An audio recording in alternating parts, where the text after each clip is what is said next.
Hi everyone, welcome back to my channel. ಇವತ್ತು fresh ಆದ ತೊಗರಿ ಕಾಳು ಮಾರ್ಕೆಟಲ್ಲಿ ಸಿಕ್ಕಿತ್ತು, ಸೊ ಅದನ್ನು ತೊಗೊಂಡಿದ್ದೆ. ಇವತ್ತು ತೊಗರಿ ಕಾಳನ್ನು ಹಾಕಿಬಿಟ್ಟು ಹಾಗೆ ಸ್ವಲ್ಪ ವೆಜಿಟೇಬಲ್ಸ್ನೆಲ್ಲ ಹಾಕಿಬಿಟ್ಟು ಸಾಂಬಾರು ಮಾಡೋದು ಹೇಗೆ ಅಂತ ತೋರಿಸ್ಕೊಡ್ತೀನಿ. ಇದು ತುಂಬ ರುಚಿಯಾಗಿರುತ್ತೆ. ಮುದ್ದೆಗೆ, ದೋಸೆಗೆ, ರೊಟ್ಟಿಗೆ ಎಲ್ಲ, ಚಪಾತಿಗೆಲ್ಲ ತುಂಬ ಚೆನ್ನಾಗಾಗುತ್ತೆ. ನಾನು ಇಲ್ಲಿ ತೊಗರಿ ಕಾಳನ್ನು ಬಿಡಿಸ್ಕೊಂಡಿದ್ದೀನಿ. ಬಿಡಿಸ್ಕೊಂಡಂಥ ತೊಗರಿ ಕಾಳನ್ನು ನಾನಿಲ್ಲಿ ಒಂದು ಕುಕ್ಕರಿಗೆ ಹಾಕ್ಕೊಂಡು ಹಾಗೆ ಒಂದು ಆಲೂಗಡ್ಡೆಯನ್ನು ಕಟ್ ಮಾಡಿ ಹಾಕ್ಕೊಂಡು ಇಟ್ಕೊಂಡಿದ್ದೀನಿ. ಹಾಗೆ ಸ್ವಲ್ಪ ಕಾಲಿಫ್ಲವರ್ ಏನಿದೆ ಹೂಕೋಸನ್ನು ನಾನಿಲ್ಲಿ ಸಪ್ರೇಟಾಗಿ ಬೇಯಿಸ್ಕೊಳ್ತಾ ಇದ್ದೇನೆ. ಇಲ್ಲ ಕುಕ್ಕರಲ್ಲಿ ಹಾಕಿದ್ರೆ ಎಲ್ಲ ಕರಗಿ ಹೋಗುತ್ತೆ. ಸೊ ಅದರಿಂದ ಅದನ್ನು ಸಪ್ರೇಟ್ ಬೇಯಿಸ್ಕೊಳ್ತಾ ಇದ್ದೀನಿ. ಇದು ಕುಕ್ಕರು 1 ವಿಷಿಲ್ ಆಗಿದೆ.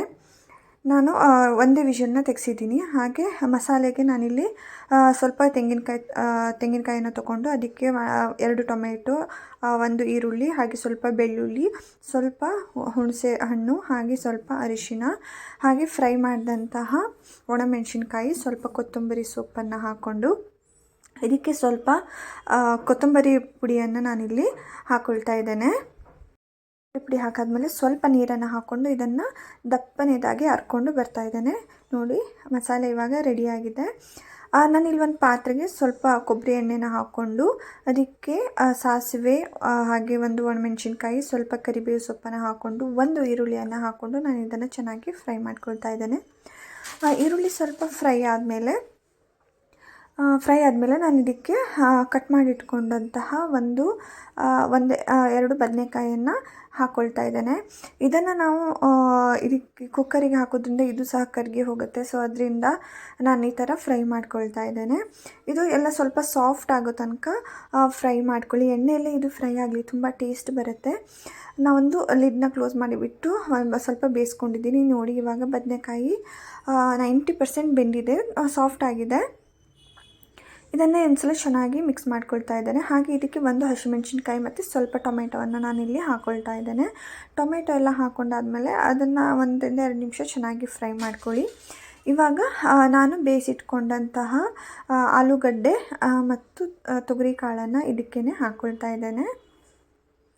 ಇದನ್ನು ಹಾಕ್ಕೊಂಡು ಇದಕ್ಕೆ ನಾನೆಲ್ಲೂ ಜಾಸ್ತಿ ಉಪ್ಪನ್ನು ಸಹ ಹಾಕಿಲ್ಲ. ಇವಾಗ ಇದಕ್ಕೆ ರುಬ್ಕೊಂಡಂತಹ ಮಸಾಲೆಯನ್ನು ನಾನಿಲ್ಲಿ ಹಾಕ್ಕೊಳ್ತಾ ಇದ್ದೇನೆ.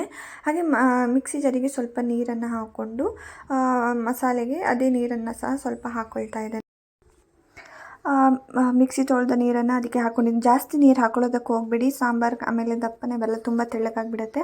ಹಾಗೆ ನಾನಿಲ್ಲಿ ಬೇಯಿಸಿಟ್ಕೊಂಡಂತಹ ಕಾಲಿಫ್ಲವರ್ನ ಹಾಕ್ಕೊಂಡು ರುಚಿಗೆ ತಕ್ಕಷ್ಟು ಉಪ್ಪನ್ನು ನಾನಿಲ್ಲಿ ಹಾಕ್ಕೊಂಡಿದ್ದೇನೆ. ಇದನ್ನು ಚೆನ್ನಾಗಿ ಮಿಕ್ಸ್ ಮಾಡಿಬಿಟ್ಟು ಕುದಿ ಬರೋದಕ್ಕೆ ಬಿಡಬೇಕು. ಇದು ಚೆನ್ನಾಗಿ ಕುದಿ ಬರೋ ತನಕ ವೆಯ್ಟ್ ಮಾಡೋಣ.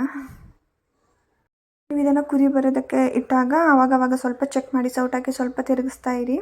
ನೋಡಿ, ಇವಾಗ ಚೆನ್ನಾಗಿ ಕುದಿ ಬಂದಿದೆ. ಎಲ್ಲ ವೆಜಿಟೇಬಲ್ಸ್ ಸಹ ತುಂಬ ಚೆನ್ನಾಗಿ ಬಂದಿದೆ. ಸಾಂಬಾರು ಟೇಸ್ಟ್ ಅಂತೂ ಅಲ್ಟಿಮೇಟ್ ಆಗಿದೆ.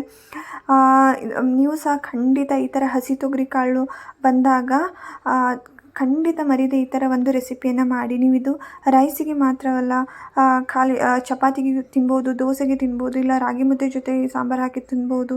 ತುಂಬಾ ರುಚಿಕರವಾದಂತಹ ಸಾಂಬಾರಿದು. ನಾನು ಹಸಿ ತೊಗರಿ ಕಾಳು ಸಿಕ್ಕಿದಾಗೆಲ್ಲ ಇದೇ ಥರ ಸಾಂಬಾರು ಮಾಡಿಬಿಟ್ಟು ತಿಂತೇನೆ. ಇವಾಗ ತೊಗರಿ ಕಾಳು ಸಾಂಬಾರು ರೆಡಿಯಾಗಿದೆ. Thank you for watching.